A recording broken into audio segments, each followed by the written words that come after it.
So, a Java method has two type. It's return type and a void type. So, ang return type mo naga-return of any valid Java data type. It's, for example, int, string, double, and etc. Then a void type, kabaligtaran na siya sa return type. The method performs its operation but does not provide any output back to the caller.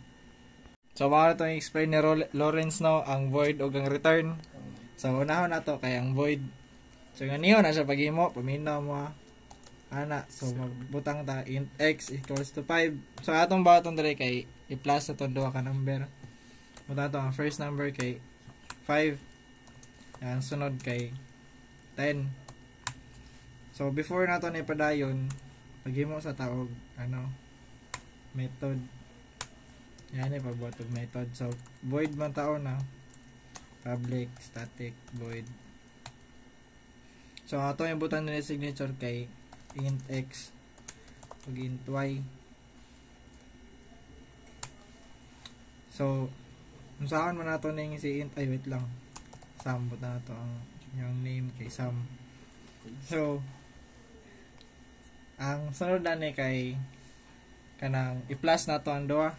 Method man i-plus na ito ang doa. Put na ito int sum is equals to x plus y. Tapos, ito na yung print. The sum is the sum is plus sum.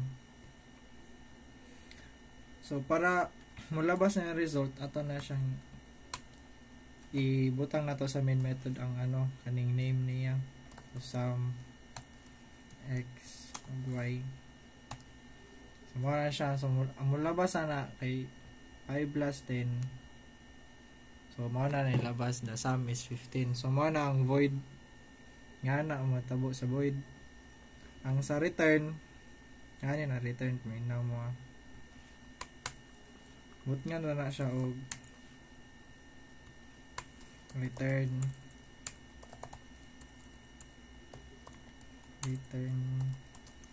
sum.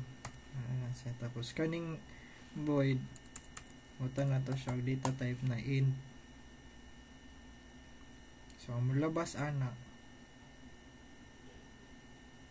The sum is 15. Mamana na siya ang kalihan sa duwa.